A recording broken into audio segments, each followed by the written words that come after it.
Hi guys, it's Jordan from P&P Campers. I'm going to do your handover video on your Eldest 145. So if we start under the bonnet, it's based on the 2.2 Peugeot Boxer engine. So the engine itself is chain driven, so don't have to do too much to it at all. Super reliable. So we'll start over here on the left hand side. We've got your washer fluid reservoir. Power steering fluid is underneath this little cap just here.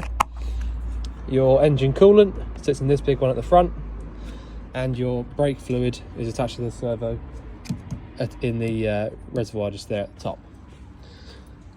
Engine oil goes in through here, and you can see there, all nice and clean, and no sort of white, milky, horrible stuff in there, which is good. The engine oil dipstick is the yellow topped one down there. The air filter sits inside this box just here, just a couple of screws to get this out. And the engine battery itself sits under the floor in the cab just in front of the driver's seat. So if you ever needed to jump start the vehicle, there's a little thing here telling you about that. But if you ever needed to jump start it, you've got a positive terminal just here underneath this little cap. So that's your positive terminal. And your earthing point, or your negative, is this little prong just here. Sometimes these little prongs can get a little bit rusty because they're kind of first to the elements, if you like. So there is normally a little engine hoist just here, although to be fair, it's got a little bit of surface rust on it as well. So you may find that this works just fine, but if it doesn't, any kind of decent bit of metal, the engine brackets down there, they'll work fine. So that's that. To actually release the bonnet, just inside the passenger door here, you've got your bonnet release, and your fuel filler cap, which is the diesel filler cap, is just there on the near side as well. Step comes out with the little electronic button just there, and as you can see, we've had the paintwork done around the door, so there was some dents and dings around here and on the other side here as well, so that's all nice and smooth now. Also at the bottom of the door, you can still just about see it, but there was a real nasty dent really at the bottom of this door, so we've had that pulled out and done as best as we could as well, with a little bit of resealing around the bottom of the door as well. The toilet cassette locker is this one just here underneath the Autoquest sign. So if I open that up, just all I did there was push both buttons at the same time, and then it releases. So all you need to know really is that you've got your flush fluid reservoir at the top here. You basically just fill it up from here, which is your pre-mixed pink flush fluid, and then keep your eye on this little gauge here. So if I just show you, oh, that's just popped out. It needs to be replaced anyway because it should be pink. But so we'll drain that out so we can replace it anyway, although that was my fault. So this little part just here, just whilst I can show you it, you've got this little bit here that goes onto that part that's pouring it all out. Push it into there, and then at the top you've got another little rubber grommet which goes onto there, and this is basically your level meter. This is like a gauge to show you how much fluid's in the actual system. So if I now put this back on, I'll need to do it when I've got two hands. But basically that is your flush fluid reservoir, and like I said, we need to replace that for the actual pink fluid anyway, so that's not actually a problem. So to get your toilet cassette out, you can pull it all the way out once you've released that little green tab at the bottom. And then all you need to know is that you drain it out from here. So you twist this open and drain it out from here. When you're actually draining it out, you should be holding down the little yellow, the green button just there. I said yellow because they're normally yellow ones. So you see all that horrible stuff coming out of there. Let's see, that needed to be drained out anyway. Right, so now that that's slowed down a little bit. Okay, right, so then we'll drain all this out and replace it for the nice stuff, because you can see all the horrible stuff coming out of there. It's only just stagnant water, it's not anything nasty, but right, So that's your toilet cassette locker. Like I said, you fill up your flush fluid from here and then check on this gauge to make sure it's about halfway up. As I said, this is your pink fluid, and then in the actual cassette, when you've emptied this cassette out, in goes your blue fluid. So that's what that's for. The boiler vent is this one just here. There is a winter cover for this, so to actually get this to go on, hook the little holes over at the top and then just give it a little tap there to get it to go on properly. When you come to take this off, you'll find that it's quite difficult to take off just by pulling it. So I've just pulled that quite hard, but if you just pull on it, you'll find that it's quite difficult to take off. So you need to push in with your thumb just here and pull the bottom at the same time. That way it'll just literally release itself really nice and easily. So I'll leave that off for now. You've got an external TV aerial point here as well if you want to use that, but that's up to you. It's a little bit more of an old school thing really. Your wastewater drain off point is this one just here. At the back, we've done the resealing. So you've got nice clean white lines in there now with the actual proper sealant rather than silicone. So that should last you a really, really long time. All the way across.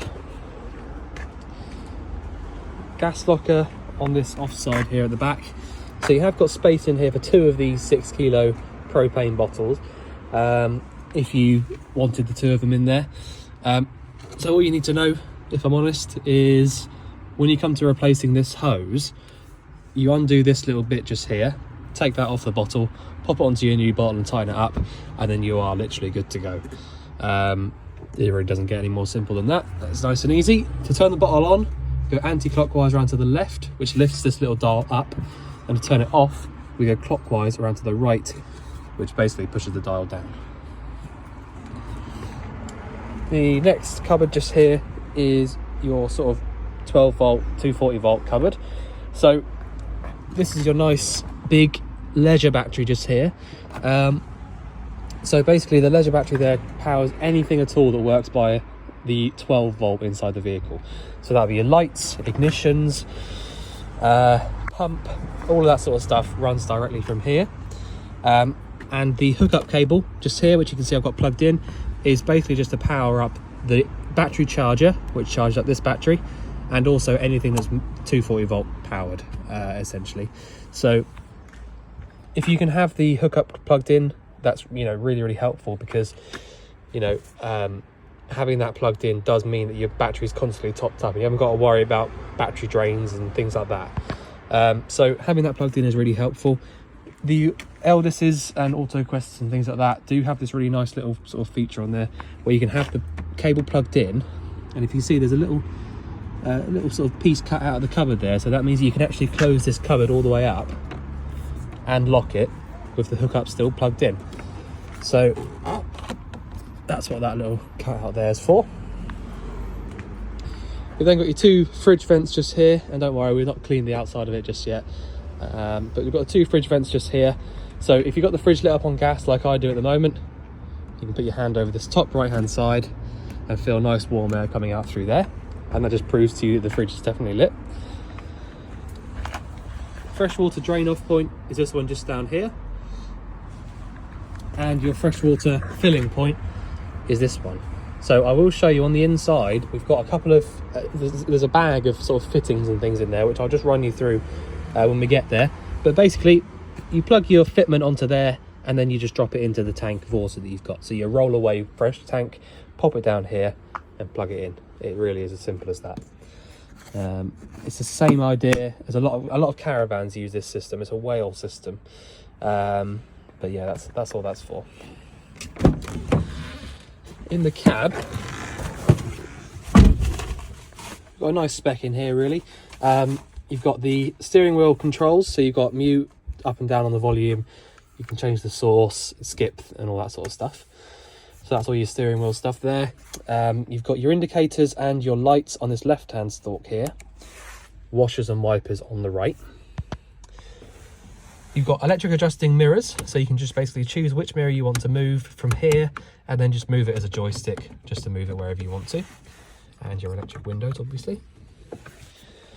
You got the 5-speed manual gearbox. Reverse is lift up and over to the top left. You can lock and unlock the cab from inside, which is actually quite helpful when you're using the vehicle as a motorhome, because, you know, if you can't find the keys on you or whatever and you want to lock it from inside, it's quite nice to have that there. The hazard lights and fog light. You got your temperature controls and fan speed settings and things like that, all just there, and your original factory stereo system there, which has got CD as well. A couple of 12-volt points just down there, and yeah, I mean, because it's originally all of these Peugeot boxes, Fiat Ducatos, etc., were sort of made for sort of delivery drivers and things. You've got this little bit here as well, which is like a little paper holder. This part does lift up as well. Not sure, can't remember exactly how it works, but it does lift up. And your big glove box down here. So you've got the 2 glove boxes. This one's slightly bigger, I think, but there you go. So if you want to swivel these seats around, pull this lever just here, and then the actual seat itself will swivel on its base. Same on the driver's seat there as well. You'll notice that I've got all sorts of stuff just here. Just imagine it's not here. It'll be back in the wardrobe when we're done, but that's why it's all there. Whilst I'm on the subject of talking about those fitments, this little bag here is the one that I was talking about. So basically, I'll just pop you down for a second while I get this out. So leave my other hand. So this is the part I was talking about. So essentially you just plug this into that point that I showed you outside, and you've got these little bits on the side, little metal parts, which basically just accept the 12-volt power that it gives it. And then the other end of this is this little pump piece here. Drop it into your tank outside and it will just basically suck the water in that you've put it into. If you want to use a hose fitting instead, there's another one in there, this green one. When you plug that one in, the other end is just this. All right, so it basically means that if you don't have access to a roll-away fresh tank, but you do have access to a hose point, you can plug this into your hose point and plug this piece into your point outside. So there are 2 different ways of doing it. Obviously, some people prefer the idea of just having a hole in the side of the tank to plug the to put a hose into, but the only downside to that is the fact that you can't, you know, if you don't have any water anywhere near you and you can't get a hose to the van, then, you know, sometimes it gets a little bit difficult. Whereas with this, you can fill up your roll-away fresh tank and just leave it outside like a lot of caravans do, and leave it to fill it up. So that's completely up to you how you want to do it, whether you want to have it on a hose point like that one or drop it into the tank with the one I showed you first. Right, so being a Autoquest, you've got a main isolator switch, which is this little black one just down here. So if I turn that off, everything that's 12-volt powered would be turned off. So if you want to leave the vehicle for a certain amount of time, it might be an idea to turn that switch off down there just to stop any battery drain and things. You've got a couple of bits up here. I don't know if they're in date or anything like that. I didn't do the hub check on this one myself, but they are up there if you should need to use them. The bed, as you know, just pulls straight down, and then you've got your ladder and bits and pieces up there for you to use. All right, so move on to the appliances now then. I know that obviously when you came down to see the vehicle, there was a few bits that you wanted doing, so I just thought I'd show you. I've gone around this little edge here with some nice new well, it is actually silicone, but it's you know, it's okay to use that on the inside of the vehicles. So that's kind of tidied up that corner, and also in the bathroom, as discussed, you've got the piece back there. I managed to put it back together and fix it basically rather than getting a new one. So that's all in there. Okay, so sink is same as all the other ones, same as the shower point and the sink in the bathroom, literally a mixer tap. So if you lift it up on the left hand side, you get hot water. Lift it up on the right, you get cold or a mixture in between. Standard mixer taps. If you do need any access to any of the bottom of the sink or the tap, you've got this nice cupboard in here, which does give you pretty nice access to that up the top. Okay, so the 3-burner hob, you've got 3 different dials for each one, but there is actually an igniter switch down here on this oven system, which you might not think powers the ignitions up there, but it does. So when you press on that button there, it will light up any 3 of these that you try and light up. If you don't use that, absolutely nothing's going to happen. It will just pump gas out. So ignition for the 3 burners, the grill and the oven is this button just here.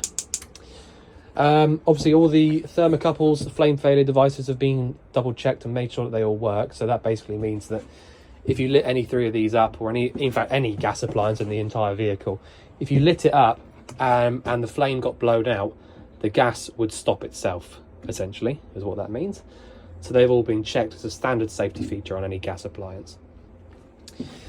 So the actual grill and oven itself, really simple how to use it. You've got the grill dial on the left hand side, so obviously you need to have the door open when you use that, and you just basically turn it on with the ignition switch, just like the 3 burners. And the oven, a bit of a wonk there. The oven, just as simple again, only difference is you don't obviously leave the door open for that, but you just turn this right hand side on. You've got gas marks on there, so you can cook with those. At the bottom just here, you've got these 3 gas isolators. So the top one's for the fridge because you've got the ice symbol. The middle one is for your burners at the top, and the bottom one is for this oven grill section. So that's what they are. If you turn those 90 degrees, it'll isolate the gas from any which one of those appliances. The fridge is a 3-way fridge, and you can probably work out what that means, but basically it means that it works on gas, 12 volt or electric hookup. So it all just depends on how you can use the fridge or how you want to use the fridge. If you've got a hookup cable plugged in, like I do at the moment, you can just turn this dial here and put it directly towards this 240 volt switch just here.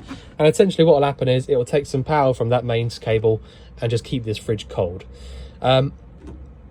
If you don't have access to a mains cable and you do have the gas switched on, you go all the way down to the bottom just here. So if I just turn this off for a sec so I can show you it lighting up and stuff. So like I said, if you've got the mains cable plugged in, really you just want to leave it on the mains point just there. So at the moment, because I do have the mains cable plugged in, the 240 volt element in the back is just cooling the fridge down.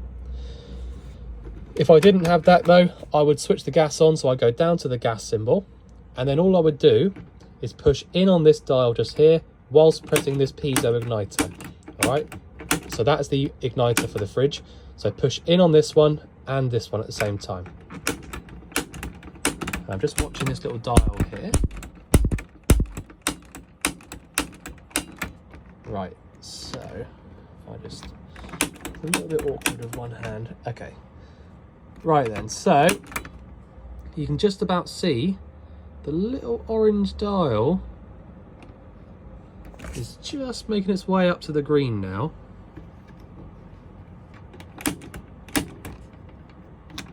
Let's give it another go. Right, so it is lit. So the little orange line there, you just basically need to watch that and make sure that it starts heading up towards the green. As soon as that starts moving up, you can know that it's lit. After a few minutes or so, that will go up into the green there. But basically, that's the only way that you can know that the fridge is lit up on gas, apart from going around to the outside and putting your hand over that vent like I showed you. But yeah, that's how you do it. Choose gas and then just push in and click on this piezo igniter to get it to light up. And as soon as that little bar starts moving up, you can know that it's definitely lit. I can sort of prove that by if I turn this off. If you watch this, you see how it went straight down again. So if I go back on gas,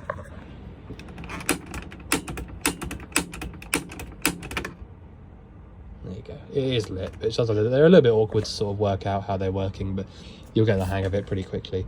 As long as it goes down when you turn this dial off here, look. So if I go, oh, there you go. So there you go.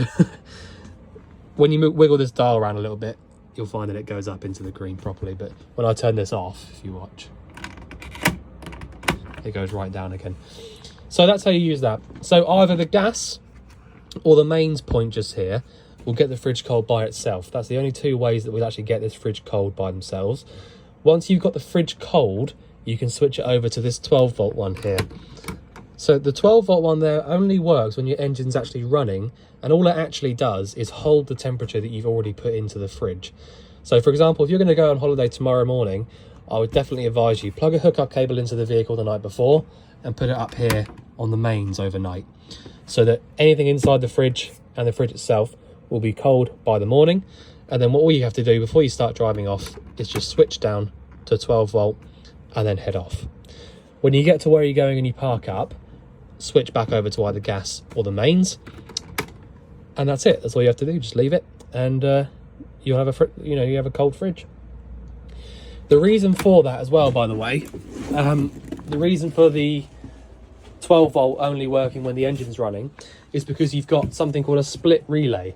So when you start the engine up, essentially you've got the alternator charging up the engine battery, but because it's a motorhome, they've been quite clever and they've basically taken some power from that alternator to engine and sent it through to the leisure. So what happens is when you start the engine up, alternator charges up the leisure battery, but there's also another wire in that split relay which sends power to this fridge. So the 12 volt one there, like I said, will only physically work when the alternator is spinning over, to when the engine's running. So it just basically means that you can keep the fridge cold whilst you're driving, because there's no other way of doing it. You can't have a hookup plugged in whilst you're driving, and you can't have your gas on when you're driving because you have to turn it off. So having the 12 volt function just there is really helpful for whilst you're driving. But that's that. So next appliance is probably your gas heater. So I've got the gas heater on at the moment, and you can see that because I've got a little blue flame on in there. You can probably just about see it. So if I turn this off now, turn the gas flame off, and I'll show you how it all actually works. So the actual heater itself is the top spec one. Some of them, well, actually it's not quite top spec because it's not got the automatic ignition, but it's got the 240 volt element in the back of it, and it has the fan, so it's pretty well top spec. So all you have to know really is it's really simple. The gas side of things is really simple. Much like the fridge, where you have to push down on the button and press the piezo igniter, it's exactly the same. So this one, that's the sound of the igniter. So all you have to do to actually get this thing to light up is turn this little dial around to here and then push down on the igniter. So if you watch, I push down on it at the same time. So you can see the blue flame just lit up. So all I was doing was pushing down here whilst pressing on that little button. And now all I'm going to do is lift up on this dial and turn it around. So I turned it all the way around up to about 9 or 10. And basically what happened there was the pilot flame came in at the start, which is what you do when you first light it. And then when you turn that dial around and turn it on fully, the main flame kicks in, which is basically that little one you can see there, but it actually runs from here all the way across. So that is literally all you have to do to get that to light up. Once that's lit, you can then turn on your fan by turning this dial over to the left like I've done there, and then turning the dial all the way up to wherever you want. Once you've turned that dial on and the fan starts running, the hot air will start pumping around to any of these little circular vents around the vehicle. So you'll start getting really equally distributed air pumping around to any point in the vehicle. So it's a really nice way of doing it. When you don't have the fan, these things get a little bit too hot as well. You'll notice this front will get really hot anyway, so you really shouldn't touch these metal prongs. But without the fan, it's 10 times hotter. And it can sometimes seem a little bit too hot, really. So that's how you use that. So when you turn this off, I would also advise you leave the fan running for a few minutes, just to stop that sort of. It basically means that this doesn't pump out too much hot air when you first switch it off, because when you turn it off, the air that comes out of it is so hot. A lot of the time you'll see that these bits here above the heater will start to sort of shrivel up and stuff as well. So doing this, leaving the fan running for a little bit when you turn it off, helps that to not happen. But that's that. So like I said, you've also got the 240 volt functionality on the heater, so it means you don't actually have to use the gas to warm the van up if you don't want to. The fan itself all just works from that one dial over there, like I just showed you as well though. So if you do have access to a hookup cable and you want to warm the van up via that, all you have to do is turn, so the electric for the space heater, so that heater there, is these two bits at the top. So all you have to do is turn this switch on. Once you've turned that switch on there, it gives power to this button here.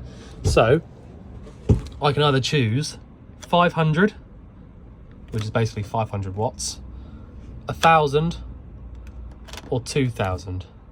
Okay, I personally wouldn't go any higher than 1000. If I'll just switch it off for a sec, but if I just explain why.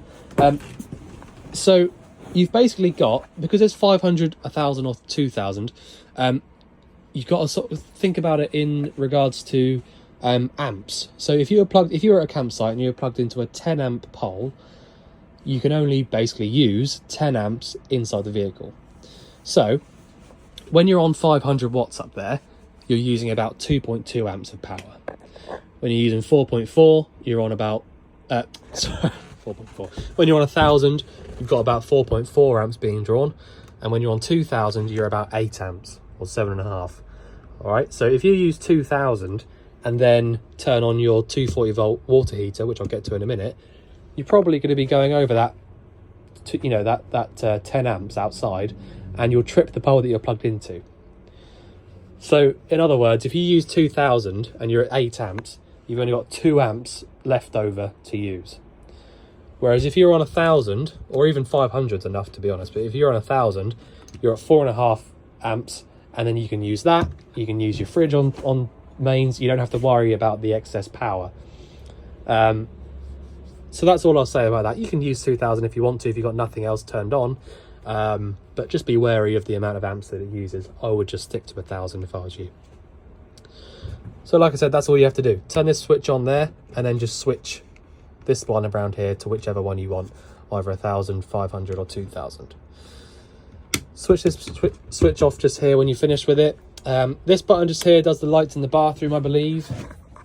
That's what they normally do. Yeah, that's what that one is up there. I know it's a bit of a weird placement for it, but that is where that switch is. These two just here are for your water heater. So you've got the electric switch just here for the water heater. So if you have a hookup plugged in, you can turn this button on here, and any water that's inside the boiler will start heating up via the electric element that's inside of it. And the next dial here is for your gas. So if you want to light the boiler up on gas, all you have to do, set your temperature, which is 30 through to 70, and then just turn this outside ring down once. So you would have heard just then a little click noise. So that click noise is basically just the thermostatic thing, just letting out the gas, basically, allowing the gas to go through. So that's all you have to do. You literally set your temperature 30 through to 70 and then turn it on, and that's for lighting it up on gas. So I know sometimes people put a little sticker on here to tell you which one's which, but basically the one that says ultra heat here, so the top two here are for your heating, and the middle two here are for your water heater. And the main difference is that this switch just here doesn't do anything at all apart from power up this button, this section here, whereas this button here actually turns on the water heater. So it's really important that you turn both of these off, mainly this one, because if you leave this on and you plug a hookup cable into the vehicle, that will be actually doing something as soon as you hook up. Whereas if I hooked up the van and this switch was on, as long as this one's here on 0, it's not actually doing anything. All it's doing is powering this. All right, so it's really important. Just turn both of these off when you finish with them. I hope that made sense. I don't want to sort of confuse you too much with it. It's a lot to sort of take in at once. Right, so the main little control panel, it's the same on all of these little Autoquests, is this little one here. So it's really, really simple. All you've got is a little rocker switch here on the right hand side, which says aux and vehicle. So basically you want it up on aux all the time that you want to use any 12 volt power inside the vehicle. Aux basically means leisure battery. So if I switch it down to vehicle now, anything that's being run from the 12 volt, so that light there, the fan, anything at all, would be switched over from drawing from the leisure battery to the vehicle battery, which you absolutely do not want at all, because if I did that, after a good few hours or so, the engine battery would go flat and you won't be able to start it up. So really important that you leave it on aux if you are going to use any 12 volt power in the back here, and if you are finished with using the vehicle, just switch it back to the middle, which turns it off. The next one you've got is a freshwater level checker. So if I press and hold on that, it comes up the bottom scale just here, empty to full, and it comes up saying full. And the last one here is your water pump switch. So at the moment, because I haven't actually got any water in anything, I'm not going to turn that on. But when I turn this on, you'll see a little green light come on there that says pump run. And until it turns itself off, it'll stay on. When the waste tank's full, you'll get a little light come on here as well. And all the rest of the time, when you're not pressing any buttons at all, it's showing you your battery voltage. So all the time that you're not touching any of these buttons here, if you look at the top scale and look where this bar is, it's telling us where the actual battery voltage is. So we're sat just below 13.5 volts, which is absolutely perfect because we've got a charger on in there. So anytime that the hookup's plugged in, you're going to be looking at about over 13 volts. Down here, there you go. So your power supply unit is this one down here. So what that basically means is the 12 volt leisure battery and the electric hookup send all of its power to here. It then goes, the 12 volt power goes through all these fuses and then off to where they need to go, and the mains power goes through all these trip switches and goes off to where it needs to go as well. So if you needed to check the 240 volt trip switches, they're in there, and if you needed to check any of the 12 volt fuses, they're in there as well. So that is your power supply unit. You've got a 240 volt switch just here, and so basically this is where the idea is, this is where you put a TV. I can see probably someone's had one here before, which is what these little caps are for. So if you wanted a telly, you want to put it here really, because you've got your aerial point, 12 volt point, and mains power point. So that's what that's all there for there.